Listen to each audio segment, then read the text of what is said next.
네, 안녕하십니까. 충남대학교 법학전문대학원 명예교수 김소영입니다. 오늘 소개해드릴 판결은 지금 우리나라 노사관계에서 가장 뜨거운 핫 이슈라고 할 수 있는 통상임금에 대한 것입니다. 2024년 12월 19일 두 개의 전원 합의체 판결이 나왔는데 통상임금의 개념과 판단 기준을 재정립하는 아주 중요한 판결입니다. 그리고 이 대법원 판결에 따라서 2월 6일 날 며칠 전에 고용노동부 지침이 나왔습니다. 그래서 이 통상임금 판례 2개하고 또 그다음에 이 고용노동부 지침에 대해서 설명을 드리겠습니다. 제가 이 동영상을 이제 찍을 때 시청하시는 분들을 생각을 해보니까 저희 노사공 포럼 이제 회원 여러분들과 또 그다음에 전문가 그룹, 노무사, 변호사 분들이 이제 있는데요.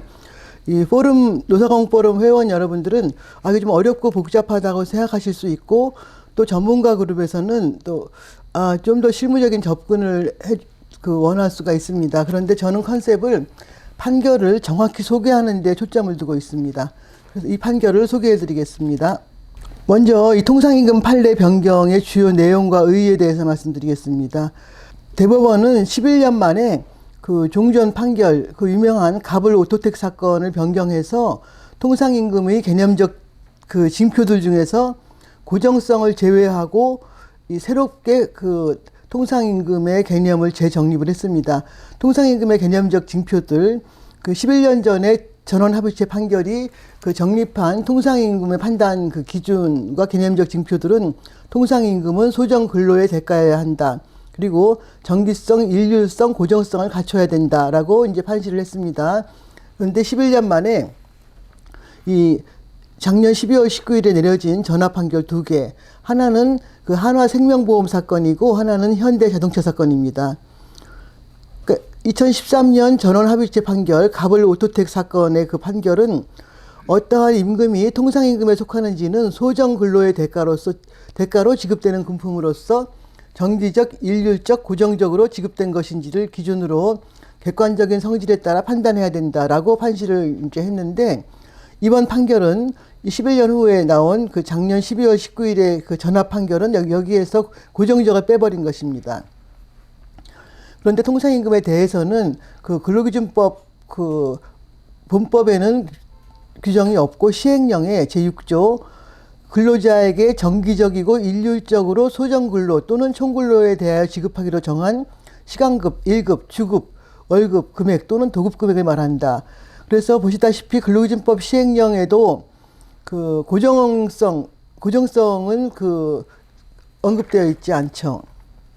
이 정기성, 일률성, 고정성이란 무엇인가? 정기성은 이제 지급 시기를 의미하는 거죠. 일정한 간격을 두고 계속적으로 지급되는 금품.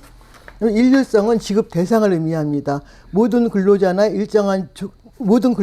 또는 일정한 조건이나 기준에 달한 모든 근로자에게 지급되는 것을 일률성이라고 합니다. 그러니까 정기성은 지급 시기, 일률성은 지급 대상을 의미하죠. 그 다음에 고정성이라고 하는 것은 임의의 날에 소정근로를 제공하면 추가적인 조건의 충족 여부와 관계없이 당연히 지급될 것이 예정되어 임금의 지급 여부나 지급액이 예외 없이 사전에 확정되어 있는 것을 고정성이라고 합니다.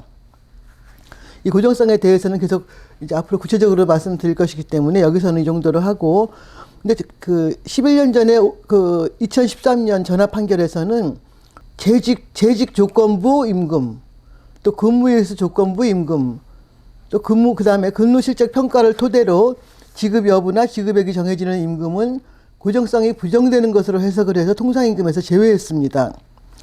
그 이유는 이 조건의 성취가 불확실하기 때문이라고 이제 보았습니다. 종전 판결에서는. 즉 어떠한 재직 조건부 임금, 또 어떠한 근무일수를 채워야 되는 근무일수 조건부 임금, 이거는 그 조건을 성취할지 여부가 불확실하기 때문에 고정성을 인정할 수 없다라고 보았습니다. 그런데 2024년 12월 19일 전화 판결에 에서는 한화생명과 한화생명보험과 현대차 사건 판결에서는 통상임금의 개념에서 고정성을 제외했습니다. 그러니까 그만큼 통상임금의 범위가 넓어질 수밖에 없겠죠. 2024년 12월 19일 전합 판결의 가장 큰 그 의미, 핵심은 비로소 소정 근로의 대가를 중심으로 통상임금 개념을 재정립했다는 것입니다.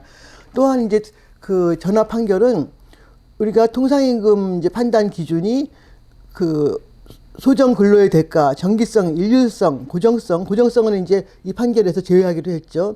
그런데 그 정기성과 일률성은 말하자면 소정 근로의 그 대가성이 있는 임금의 전형적인 속성이다. 그러니까 소정 근로의 대가라면 당연히 그 일률성과 정기성은 그 생리적이라고 할까 전형적으로 갖고 있는 속성이라는 거죠. 그래서 그러니까 이 전합 판결이 2024년 12월 19일 전합 판결이 가장 중요하게 여기는 것은 핵심으로 여기는 것은 소정 근로의 대가인가, 근로자가 지급받는 임금이 소정 근로의 대가인가의 여부에 달려 있다고 하겠습니다. 판례 변경의 배경 및 이유.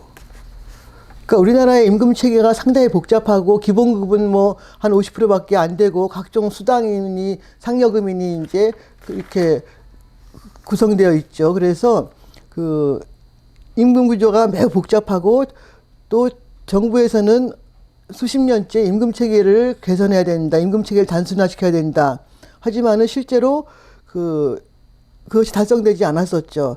그래서 임금 체계를 좀 단순화하고 임금 계산을 명확하게 하고 또 임금 때문에 발생하는 분쟁을 이제 좀 해결하기 위해서 2013년에 이제 그 대법원의 전원 합의체 판결이 이제 통상임금의 개념과 기준을 이제 재정립했습니다. 그럼에도 불구하고 11년이 흘렀는데 이 고정성에 대해서 이제 학계나 뭐 노동계나 등등 해서 이 고정성에 대한 어떤 비판적 논의가 굉장히 많았었습니다.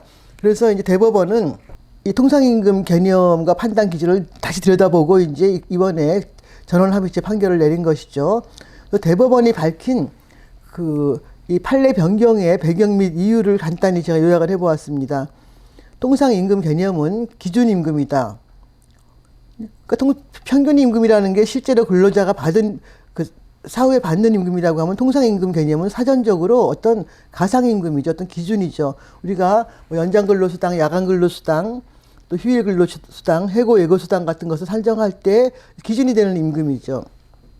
그래서 통상임금 개념은 그 기존 임금으로서 요청되는 통상임금의 본질과 기능에 부합하는 방향으로 새로이 정립되어야 한다. 그래서 이제 고정성을 이제 빼버린 겁니다. 그러면서 대법원은 다음과 같이 5가지 이유를 이제 밝히고 있는데, 첫째, 통상임금은 법적 개념이기 때문에 원칙적으로 법령상 정의에 충실하게 해석해야 한다. 법령 부합성.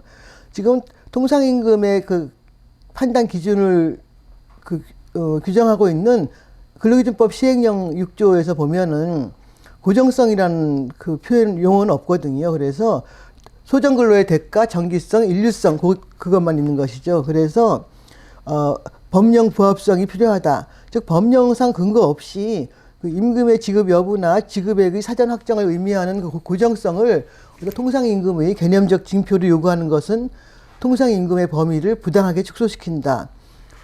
그러니까 사용자들이 조건을 달아서 어떤 조건부의 임금으로 이제 만들어서 고정성을 드러내게 하면서 고정성을 나타내면서 고정성을 통상임금의 범위가 이제 줄어들게 되는 것이죠. 둘째, 통상임금은 강행적 개념이기 때문에 당사자가 법령상 통상임금의 범위를 임의로 변경할 수 없어야 한다. 근로기준법상 어떤 강행 규정인 것이죠. 강행적 개념인 것이죠. 그래서 고정성을 개념 징표로 인정한다면, 고정성을 우리가 통상임금의 개념 징표로 인정한다면, 당사자가 재직 조건, 아니면 뭐 근로일수 뭐 등등 그 지급 조건을 부과해서 쉽게 그러한 임금을 통상임금에서 제외할 수 있도록 허용하기 때문에 통상임금의 강행성이 잠탈된다고 할 수 있는 것이죠. 셋째, 대법원은 그 판례 변경을 한 이제 이유로서 세 번째 이유로서 소정근로 가치 반영성을 이제 제시하고 있습니다. 통상임금은 실근로와 무관하게 소정근로 그 자체의 가치를 온전하게 반영해야 된다. 그러니까 통상임금은 실근로에 대한 대가인 평균임금과 달리 기준임금 가상임금이다. 그래서 만약 기존 판례에서 그 조건 충족 여부에 임금 지급 여부가 연계되면 고정성이 부정된다고 본 것은 이제 이것은 실근로 요소가 통상임금 개념에 영향을 주는 것이기 때문에 부당하다고 이제 그 대법원은 밝히고 있습니다. 넷째, 통상임금은 법정수당 산정을 위한 도구 개념이다. 아까 뭐 연장근로수당 같은. 그래서 사용자와 근로자의 그 연장근로 등 그 제공 여부에 대한 의사결정을 위해서 연장근로를 제공하기 전에 명확하게 산정될 수 있어야 된다. 다섯째, 통상임금 개념은 연장근로의 억제라는 근로기준법의 정책 목표에 부합해야 된다. 그런데 고정성 개념은 통상임금 범위를 부당하게 축소하여 연장근로 등을 억제하고 그에 상응하는 보상을 하려는 근로기준법 취지에 부합하지 않는다. 그러니까 대법원은 이와 같이 다섯 가지 이유를 들어서 그 판례 변경의 배경을 설시하고 있습니다. 다음 이제 문제가 된 판결, 대상 판결 이 두 개의 사안과 쟁점을 간략하게 말씀드리겠습니다. 첫 번째, 한화생명보험 경우에는 이 원고들이 퇴직을 이미 했거나 현재 재직 중인 근로자들입니다. 이 원고들은 이 한화생명보험으로부터 지급받은 각 수당 중에서 이 재직조건부 상여금, 이 재직조건부 상여금이라고 하는 것은 이 격월주기 지급 그 짝수달에만 주는 이제 정기 상여금, 또 명절 상여금, 하계 상여금. 그러니까 이것이 조건부로 재직 중인 근로자에게만 지급한다는 조건이 붙어 있습니다. 그 다음에 기관장 성과급, 하한 20만 원. 무슨 말인가 하면, 최하 점수를 근로자가 받았더라도 일단 기본으로 20만 원은 지급한다는 말입니다. 이 기관장 성과급이 모두, 역시 조건부 임금이죠.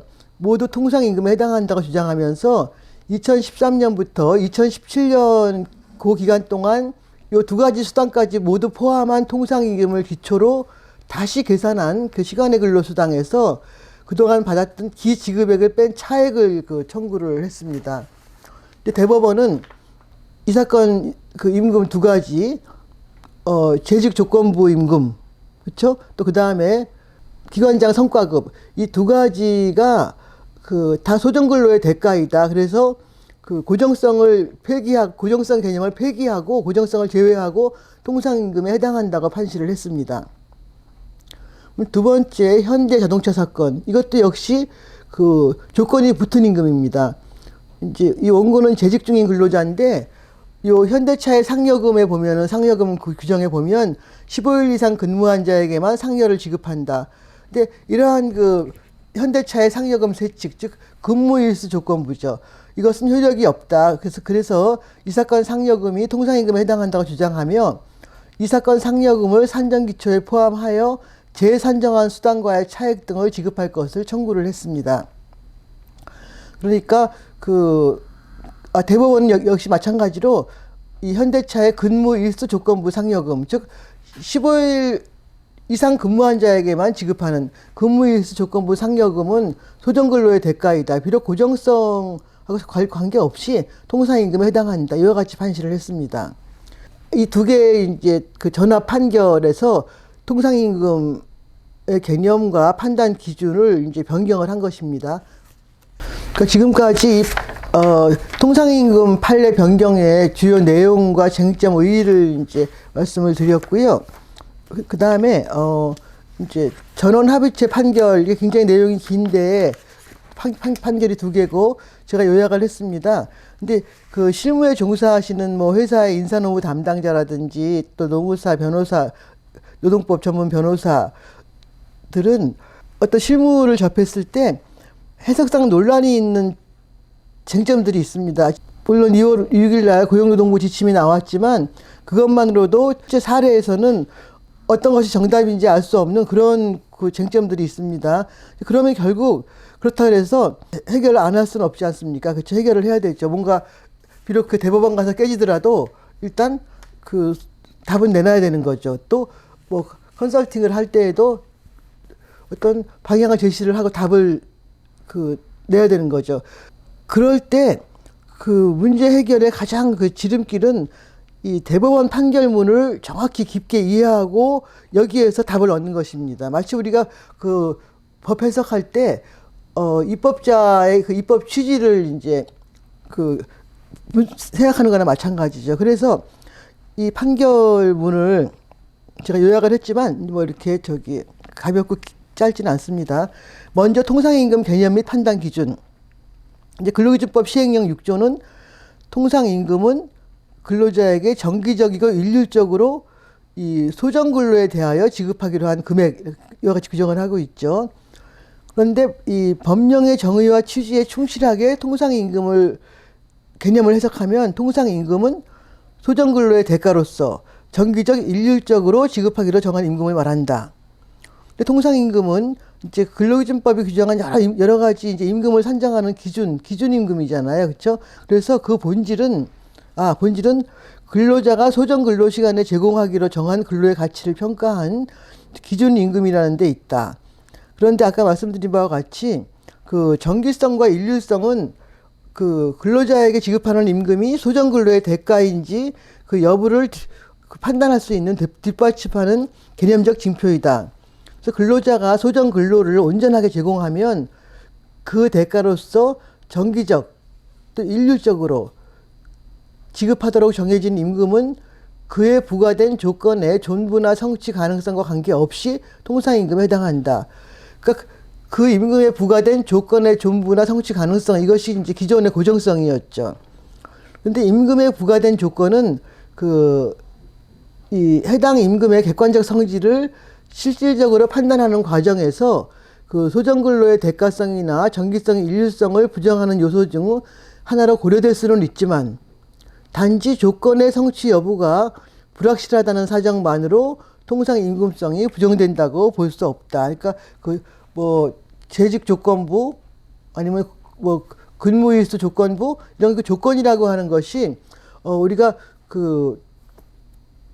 어떤 판단 요소로 고려될 수는 있지만 부가적인 요소로 고려될 수는 있지만 이 조건을 근로자가 성취할 것인지 성취하지 못할 것인지 그 성취 여부가 불확실하다는 사정만으로 통상임금성이 부정된다고 볼 수는 없다는 거죠. 그리고 고정성이라는 잣대가 없다고 해도 그 근로자와 사용자가 소정 근로 시간에 제공하기로 정한 근로의 대가라는 소정 근로 대가성, 또 임금의 지급 시기와 지급 대상이 미리 일정하게 정해졌을 것을 요구하는 정기성과 일률성의 개념을 통해서 통상임금에 해당하는지 여부를 얼마든지 판단할 수 있다는 거죠. 그리고 이러한 통상임금을 이루는 개념에는 임금 지급에 관한 일정한 그 사전적 규율의 의미가 내포되어 있습니다. 따라서 이제 당연히 이 소정근로의 제공과 관계없이 일시적이거나 변동적으로 지급되는 금품은 여전히 통상임금에서 제외된다. 이제 그리고 또 고정성을 통상임금의 개념적 징표에서 제외하더라도 당연히 성질상 통상임금을 기초로 산정되는 연장근로수당, 주휴수당 이런 같은 법정수당은 통상임금에 속하지 않는다. 이거는 변경되지 않은 그 법리고요. 그 다음에 이제 구체적으로 지금 말씀드린 것이 통상임금 개념 및 판단 기준이니까 이제 그렇다면 이번 판결에서 재직 조건부 임금에 대해서 어떻게 판단하는지 이제 왜냐하면 한화생명 보험 사건에서 대법원이 이 재직 조건부 임금을 통상임금에 이제 포함시켰기 때문에 이제 여기에 대해서 대법원이 이제 구체적으로 설명을 하고 있습니다. 통상임금은 실근로와 구별되는 소정근로의 가치를 반영하는 도구 개념이다. 따라서 계속적인 소정근로의 제공이 전제된 근로관계를 기초로 산정해야 된다.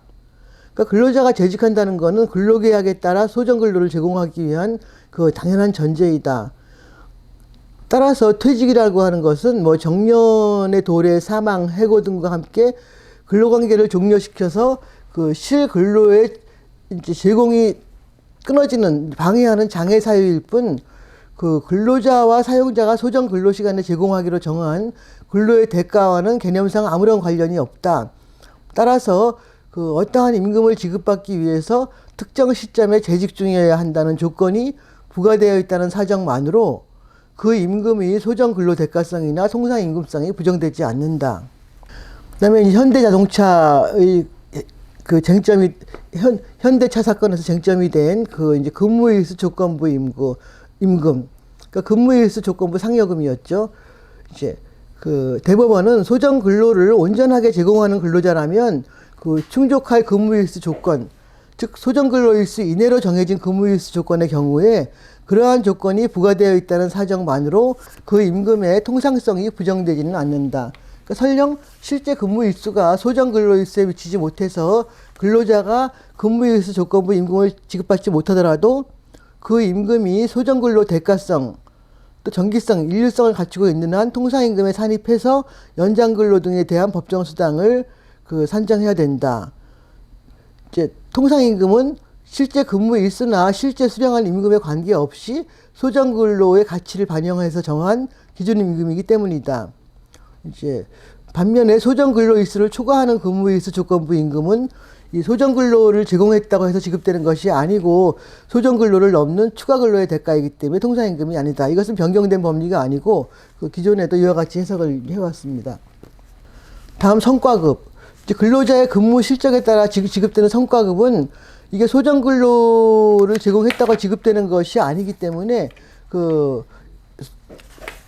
예를 들어서 뭐 일정한 업무 성과를 달성하거나 또 평가 결과가 또 뭐 아주 어떠한 기준에 그 해당되거나 이러한 경우만 지급되기 때문에 이것은 그 소정근로 대가성을 갖췄다고 볼 수 없죠. 따라서 고정성을 통상임금의 개념적 징표에서 제외하더라도, 즉 소정근로의 대가, 정기성, 일률성 요 세 가지만 갖고 판단을 하더라도 순수한 의미의 성과급은 당연히 통상임금에 해당한다고 볼 수 없습니다. 이것도 기존의 법리 그대로입니다. 근데 다만 이런 경우가 있습니다. 근무 실적과 무관하게 최소한도의 일정액을 지급하기로 정한 경우. 그러니까 예컨대 등급이 S, A, B, C, D 이렇게 되어 있는데 S가 최고고, 근데 최하 점수를 받아도 기본으로 30만 원은 다 지급한다. 이런 경우에는 그것은 소정근로에 대한 대가라고 봐야 되는 거죠. 그다음에 이제 이 판결의 효력입니다. 그러니까 2024년 12월 19일 날 이제 그 통상임금의 개념과 판단 기준을 변경한, 고정성을 빼버린 이제 전원합의체 판결이 나왔는데, 그렇다면 이 판결의 효력을 어떻게 할 것인가? 이거는 굉장히 예외적인 소급표라고 할 수 있습니다. 그 중간에 지우친 부분 보시면 새로운 법리, 즉 통상임금 개념과 판단 기준에서 고정성을 빼버린 새로운 법리는 이 판결 선고일 이후에 통상임금부터 적용한다. 소급표는 인정하지 않습니다. 근데 다만 지우친 부분 보시면 계류 중인 사건, 이 판결이 변경하는 법리, 즉 고정성을 빼버린 그 법리가 재판의 전제가 되어 통상임금 해당 여부가 다투어져 법원의 그 계속적인 사건들, 이런 거를 병행 사건이라고 하는데, 이러한 경우에는 그 소급 적용한다는 거죠. 지금 2024년 12월 19일에 이 전원합의체 판결이 나오고도 대법원에서 그 몇 개의 이 통상임금 판결들이 나왔습니다. 즉 2024년 12월 29일 전원합의체 판결에 따라서 그 결론을 내린 그런 대법원 판결들이 이제 몇 개가 나왔거든요. 예. 근데 이와 같이 그 대법원이 예외적 소급표를, 그러니까 인정하는 이유는 무엇인가, 그렇죠? 그러니까 이 변경된 판례 법리는 2024년 12월 19일 이후부터 적용한다고 하면서도 이제 병행 사건의 경우에 예외를 두고 있죠.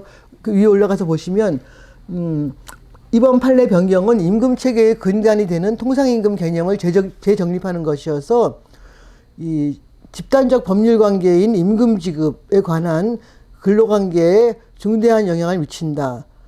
새로운 법리를 전면적으로 소급 적용하면 그동안 종전 판례를 신뢰하여 형성된 수많은 법률관계의 효력에 바로 영향을 미침으로써 법적 안정성을 해치고 신뢰 보호에 반하게 된다. 그래서 이제 이 효력에 대해서 이와 같이 대법원이 이제 예외적인 소급표라고 할 수 있는 소급표는 금지한다. 소급표는 허용하지 않는다. 다만 현재 병행 사건 계속 중인 법원에서 병행 사건의 경우에만 새로운 법리를 적용한다. 이와 같은 이제 그 입장을 내놓았습니다. 여기까지 해서 제가 2024년 12월 19일 그 전원 합의체 판결 통상임금 판례 판결 요지를 설명을 드렸습니다. 다음 이제 2월 6일 날 고용노동부 지침이 나왔습니다. 이게 왜 개정 통상임금 노사지도 지침인가 하면은 11년 전에 2013년 그 통상임금 전원합의체 판결이 나왔을 때 가벌 오토텍 사건, 그때 통상임금 노사지도 지침을 노동부가 이제 냈는데 이제 11년 만에 역시 개정을 한 것입니다. 이 개정 지침은 뭐 근로감독관 현장 지도 등을 위한 것이고, 그리고 또 임금 문제, 이 통상임금을 둘러싼 분쟁이 발생했다고 해서 노사가 다 이제 법원에 가서 소송을 제기하는 건 아니죠. 이제 일단 뭐 지방고용노동청으로 이제 대개는 일단 가겠죠. 그리고 모든 분쟁이 소송으로 이어지진 않기 때문에 이 고용노동부 지침이 물론 대법원의 판결을 상세히 이제 풀어쓴 거, 뭐 예시하고 풀어쓴 것에 불과하지만 굉장한 의미를 지닌 거죠. 이게 35쪽이나 되는데 결국은 제가 앞에서 설명드린 그런 그 대법원의 이제 변경된 판례 법리를 해설한 것에 지나지 않기 때문에 저는 이 고용노동부 지침 중에서 임금 유형별 통상임금 해당 여부에 대한 것만 설명을 간략히 드리겠습니다. 이제 기술수당이라고 하는 것은 기술이나 자격 보유자에게 지급되는 수당, 뭐 자격수당, 면허수당, 이것은 예전이나 지금이나 통상임금에 해당됩니다. 근속수당, 근속기간에 따라 지급 여부나 지급액이 달라지는 임금, 통상임금에 해당됩니다. 그 다음에 이제 가족수당은 부양 가족수에 따라 달라지는 가족수당은 통상임금에 해당되지 않습니다. 그 다음에 부양 가족수와 관계없이 모든 근로자에게 지급되는 가족수당. 그러니까 미혼이건 아니면 자녀가 있는 근로자가 무조건 부양 가족수와 관계없이 가족수당이라는 이름으로 이제 지급하는 임금은 통상임금에 해당됩니다. 성과급도 이제 우리가 구분해서 봐야 되는데, 근무 실적을 평가해서 지급 여부나 지급액이 결정되는 순수한 성과급은 통상임금이 아닙니다. 그런데 이 전에 설명드린 바와 같이 최소한도가 보장되는 성과급. 그러니까 최하 점수를 받아도 일단 기본으로 모든 근로자한테 기본으로 깔아주는 그런 성과급은 통상임금에 해당합니다. 또 상여금, 이게 정기적인 지급이 확정되어 있는 상여금, 정기 상여금은 통상임금에 해당합니다. 그런데 기업 실적에 따라 일시적으로 지급되거나 부정기적으로 지급되거나 또 사용자 재량에 따라 지급되는 것, 상여금, 예컨대 경영성과 분배금, 또 경력금, 인센티브, 통상임금에 해당되지 않습니다. 이제 그 다음에 특정 시점에 재직 중인 근로자만 지급받는 금품. 이게 이제 명절 휴가비, 학예 휴가비 등, 이것이 이제 이번에 새로 변경된, 이번에 나온 전원 합의체 판결의 이제 대상 쟁점이었죠. 그래서 이제부터는 특정 시점에 재직 중인 근로자만 지급받는 금품, 명절 휴가비, 학예 휴가비 등도 이제 통상임금에 해당됩니다. 그 다음에 특정 시점이 되기 전 퇴직 시에는 근무 일수에 비례하여 지급되는 금품. 그러니까 특정 시점이 되기 전에 퇴직하는 경우에 퇴직하는 근로자는 근무 일수에 비례하여 지급되는 금품. 이게 현대차 아니죠. 이게 이제 하나생명보험 사건 같으네요. 그러니까 통상임금에 해당됩니다. 지금 이제 우리가 살펴본 바와 같이 이 사용자가 근로자에게 지급되는 그 임금은 명칭이 중요한 것이 아닙니다. 명칭이나 형식에 관계없이 소정근로의 대가, 정기성, 일률성을 갖춘 경우에는 통상임금에 해당한다. 그래서 고용노동부가 정리한 요 임금 유형별 통상임금 해당 여부를 살펴보았습니다. 이제 끝으로 이번 통상임금 판례 변경으로 인한 어떤 지금 현재 상황 또 앞으로의 과제에 대해서 이제 말씀을 드리겠습니다. 아까 2024년 12월 19일 전화 판결 이후에 대법원 판례 몇 개가 나왔다고 했는데 이게 금년 1월 초인가요?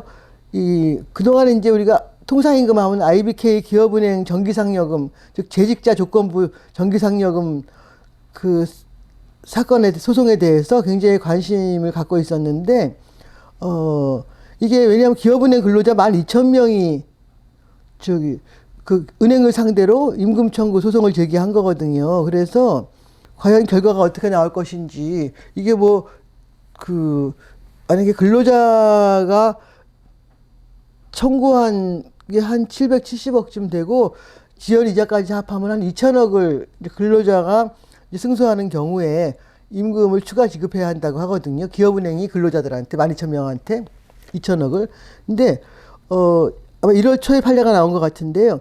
이게 이 근로자들이 일부 승소를 했는데 대법원은 그 원심을 파기하고 서울고법으로 이제 환송을 했습니다. 그러니까 이번에 변경된 그 판례 법리에 따라서 대법원이 판결을 이제 한 것입니다. 그다음에 그러니까 여기 이제 그 세모표 보시면 통상임금의 어떤 인정 범위가 확대되면서 당연히 통상임금을 기초로 산정하는 연장 야간 휴일 근로 수당이 증가해서 기업의 인건비 부담이 당연히 증가되죠. 그래서 지금 재계와 또 노동계의 그 반응이 엇갈리는 거죠. 그래서 기업의 인건비 부담 증가에 대해서 지금 어떤 산업 현장이 그 노동시장 노사관계가 지금 그게 혼란스럽다거나 할까 이제 그렇고요. 그다음에 특히 공공기관 경우에 이게 공공기관은 기획재정부 예산 운용 지침에 이제 따라서 인건비를 책정하는데 이게 최근 대법원 판결, 기술보증기금, 한국산업안전보건공단 등이 이 변경된 판례 법리에 의해서 이제 판결이 내려졌기 때문에 인건비가 엄청 증액될 수밖에 없는 거죠. 그래서 기재부의 예산 운용 지침 관련해서 이제 문제가 될 것이고요.